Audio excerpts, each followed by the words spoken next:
Today is Tuesday, Hey Tavis, Didan Notzach,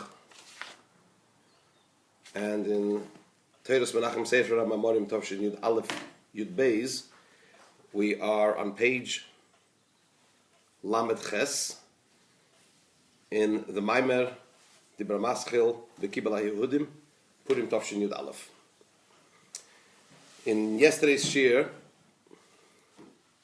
we started the Mamar, and the Rebbe bases his Mamar on a Mamar of the previous Rebbe, and the Hasidic discourse of the previous Rebbe.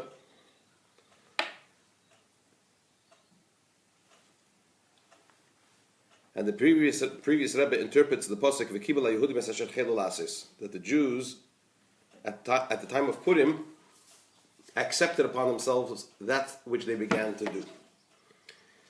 And he explained that as meaning, based on the Gemara, that on Purim was the actualization or the culmination of the process of receiving the Torah at Sinai.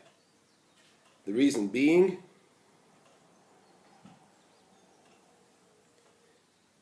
because although at the time of Purim the Jewish people were at a very low level, in a low condition, both physically and spiritually. Physically, insofar as their freedom or lack of freedom is concerned, and spiritually, that there was a concealment on godliness. Godliness was not revealed. Not only wasn't it revealed, but it was actually concealed to the extent that there was this decree of annihilation. There was an existential threat to the Jewish people. And nevertheless, specifically then, was the culmination of the process of Matan Torah. And the reason that the Frierdiker Rebbe explained was because of the fact that Yidden, the Jewish people at that time, were all in a state of Mesiras Nefesh, self-sacrifice. This self-sacrifice was fueled and encouraged by and driven by Mordechai HaTzadik, who was the Moshe of his generation.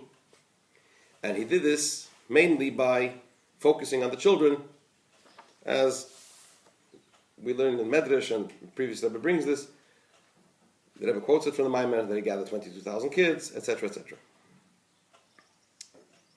So therefore, being that during the time of the decree of Haman, in the time of Purim, the Yidden Bnei Yisrael were in a state of Mesiras Nefesh, of self-sacrifice. Therefore, in this sense, the Jewish people were at a higher level than they were at the time of the actual giving of the Torah in Sinai. This is roughly what we learned in the first chapter, the first ois. Are we also saying because Hanukkah you had a huge difference between the Yidden were... The Rebbe is going to get into Hanukkah.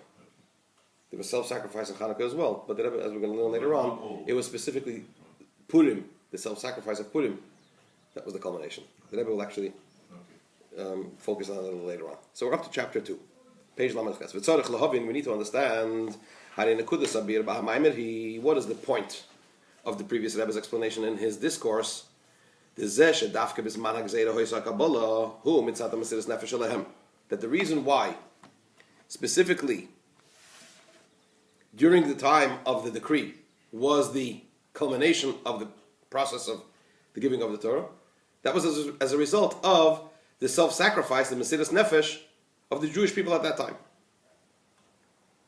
That's the crux of the explanation, right? The question was, why, how is it that when the Jews were in such a low state, both physically and spiritually, that should be the culmination of the giving of the Torah, when there was no greater revelation of godliness than the giving of the Torah? So it would seem that in Sinai there should have been a greater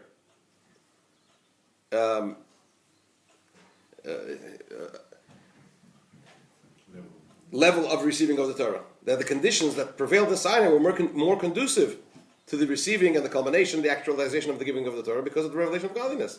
Why is it in a time when there is darkness, when Jews are in a low state, that is the culmination? So what was the crux of the explanation? because of the self-sacrifice. That was the point. Why is it necessary in the context of this explanation to point out that the awakening of this self-sacrifice was through Mordechai? Why is that necessary? To explain the reason why during Purim was the actualization. The point is that it was self-sacrifice. What's the difference? If it was fueled by Mordechai or driven by Mordechai or otherwise, and if it was not driven by Mordechai, the point is the Mesiras Nefesh.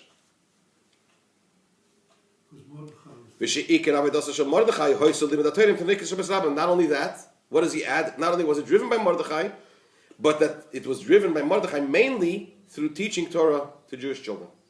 Why is that important in the context of the explanation? What don't we understand? What is incomplete in the explanation why Purim was the culmination of the process of giving of the Torah?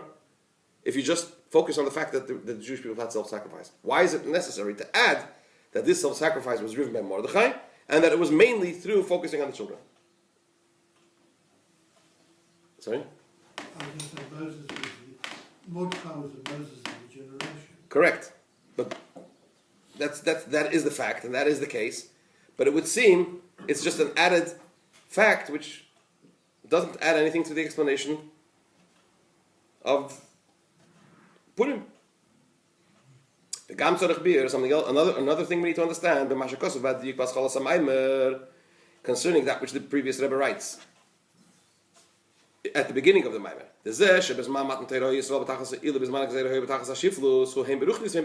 When the previous Rebbe describes the contrast between the condition of Bnei Yisrael, the Jewish people, at the time of the giving of the Torah, as opposed to the condition of the Jewish people at the time of Purim, he says that the Jewish people during the time,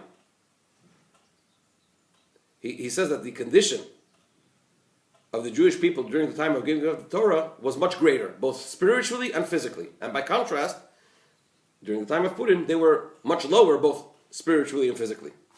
The l'ch'ura l'hadig ba'maymer. It would seem that concerning the question that the previous Rebbe asks in his discourse, which is what? What's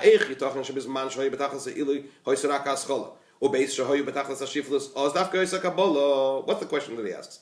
How is it that at a time when they were at the highest level, that was only the beginning of the process, and at a time when they were at the lowest level, that was the culmination, the actualization of the process?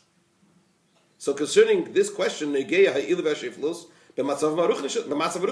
would seem that the main point is, or rather the only point that is necessary for this argument, for this question, is to contrast their spiritual condition. That during the time of the giving of the Torah, they were at a much higher level spiritually, and during the time of Purim, they were at a much lower level spiritually. Why is it necessary? Why does the previous Rebbe also bring in his discourse the point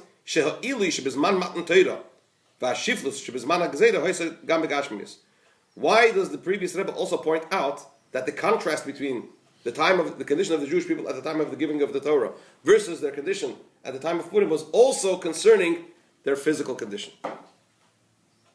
That does not seem to be relevant to the question. The question is, why at a time when the Jewish people at a higher level is only the beginning of the process, and when they are at a lower level, that is the culmination and the actualization of the process?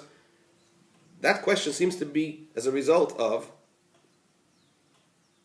the spiritual level of the Jewish people. The fact that here they were spiritually at a higher level and here they were spiritually at a lower level. The fact that physically conditions were better in the desert rather than when they were at the time of Purim doesn't seem to be relevant to this question. So we have two questions on the previous Rebbe's Maimer so far. Chapter 3, Gimel. V'hinei. Neisiv la diyukim d'il. In addition to the above mentioned questions, tzarich lahavin gam b'teichen habir. Right? The above mentioned questions were technical. Why is it necessary to bring in Mordechai? Just to repeat what the two questions are. The second one was why did they... The first question is, why is it necessary, in the explanation of the previous Rebbe, why is the fact that the self-sacrifice of the Jewish people was driven by Mordechai, and that he focused mainly on the children, why is that relevant to the explanation? Number one. The relevant point seems to be the fact that they served, at that time they were in a state of self-sacrifice. That seems to be the main point of the argument. The second question was, why is it also relevant to bring in this idea when he contrasts, when he's trying to point out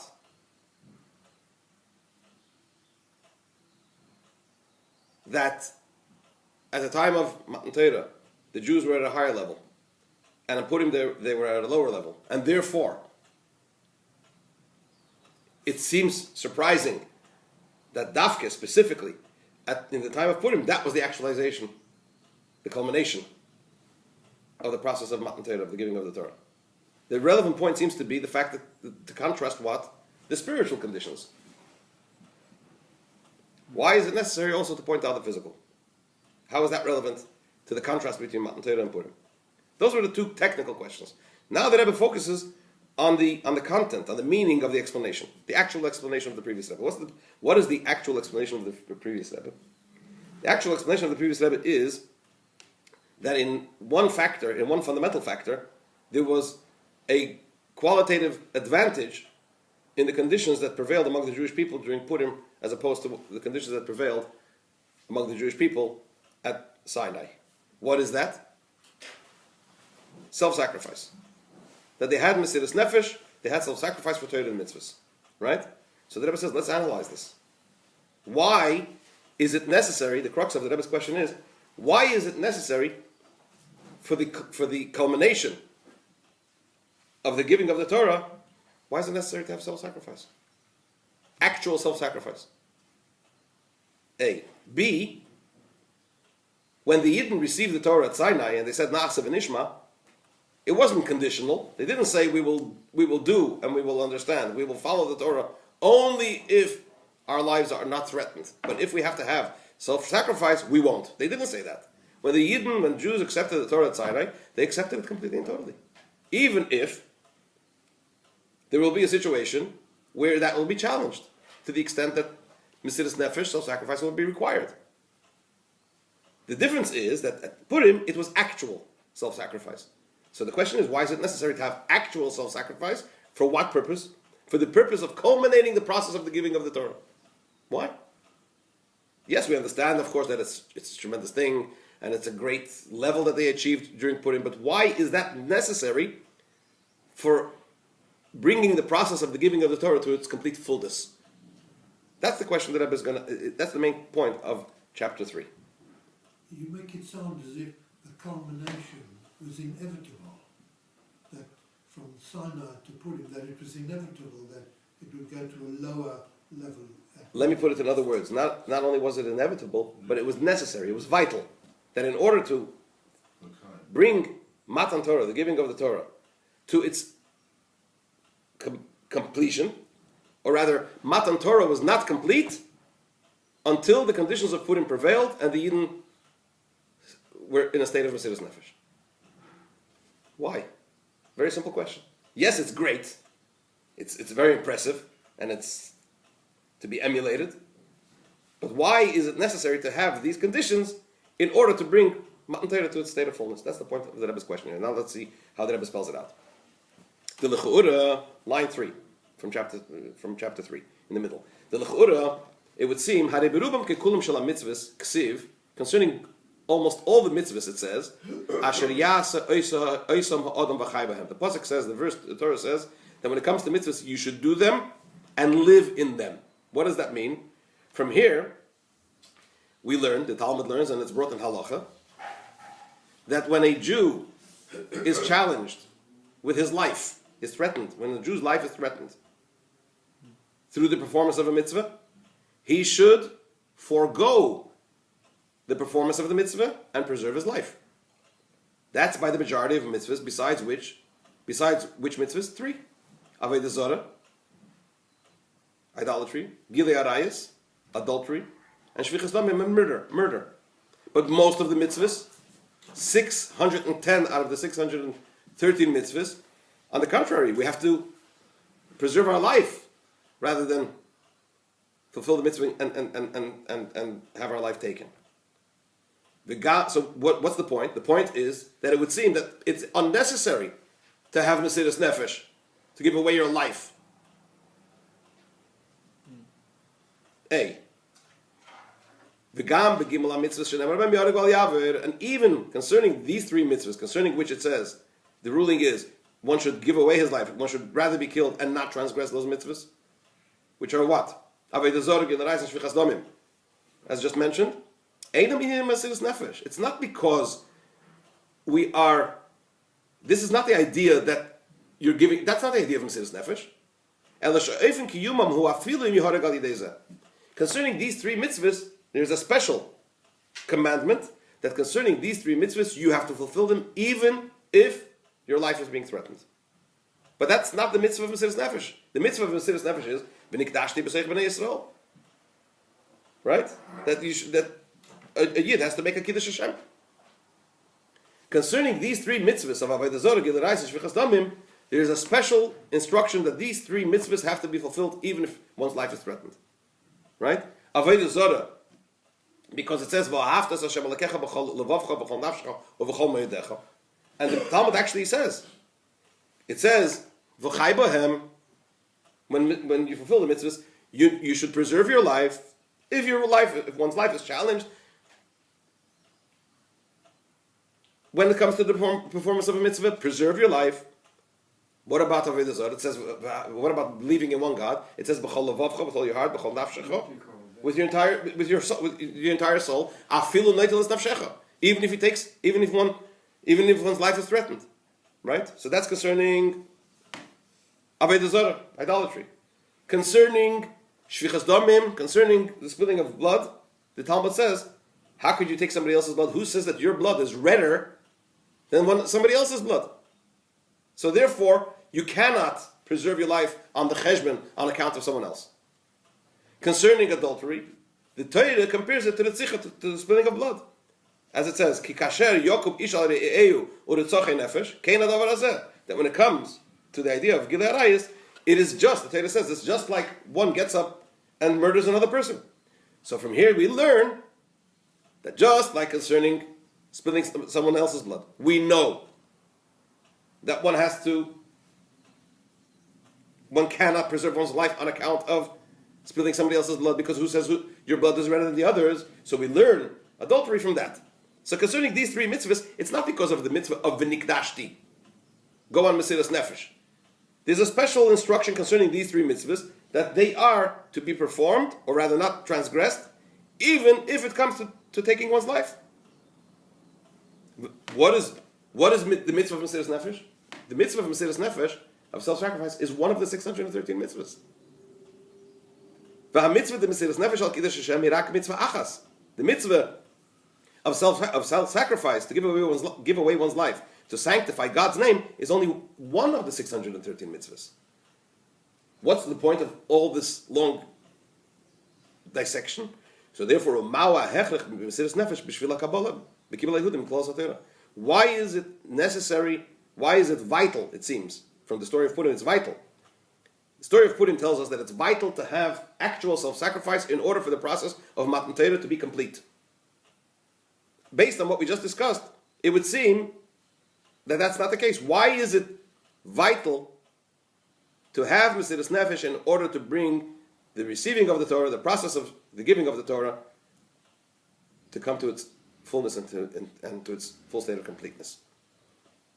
Then the Rebbe asks, the Alter Rebbe in Tanya also says, the Alter Rebbe explains that before Moshe Rabbeinu, when did Moshe Rabbeinu tell the Yidden, Shema Yisrael? When did he say Shema Yisrael? Shema Yisrael is in Chumash Dvarim. Deuteronomy, yes? When did he say that? Just before the Yidden entered into Eretz Yisrael. Just before, as the Jews are about to go into the land of Israel, Moshe Rabbeinu says to them, Shema Yisrael, Hashem Elokeinu Hashem Echad, hear Israel, God is one. V'ahavtas Hashem Elokecha, you should love God with all your soul. What does that mean? He gives them instructions that they should have Mesiras Nefesh. What does that mean? So the Alter Rebbe explains in Tanya that the basis of the entire Torah is Mesiras Nefesh, self-sacrifice. What does that mean?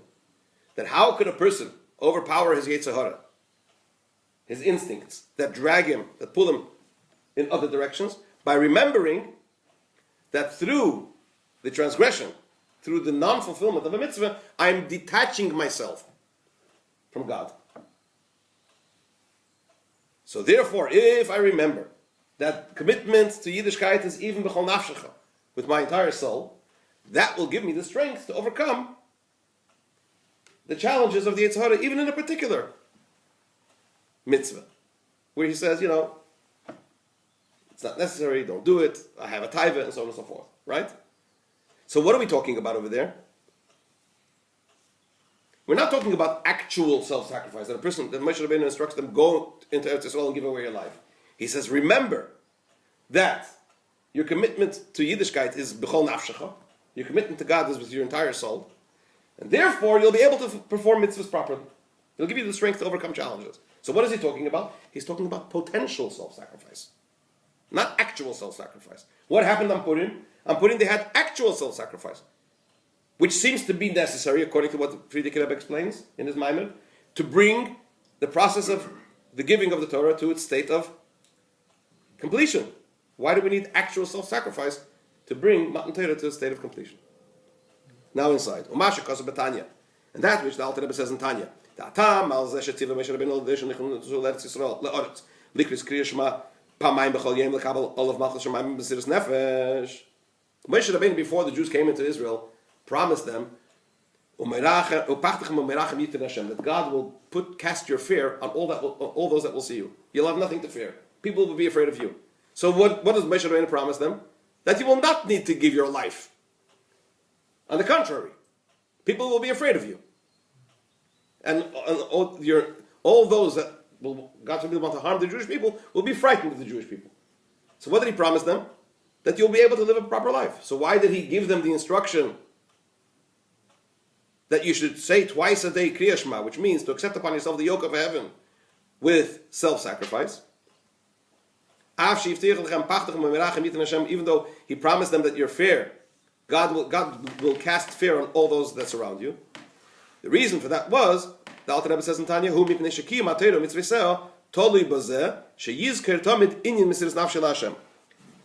reason was, the Alter Rebbe explains, because the idea of Mesiras Nefesh, that the fulfillment of mitzvahs depends on one remembering constantly self-sacrifice, the idea of self-sacrifice to Hashem. Right? So what are we talking about? The idea of self-sacrifice upon which the Torah and mitzvahs depends, is potential self-sacrifice. That if it'll be necessary to give away one's life for the fulfillment of mitzvahs, one is prepared for that. But we're not talking about actual self-sacrifice. Moshe Rabbeinu didn't tell them, go into Israel and give away your life. Right? So but what was he saying?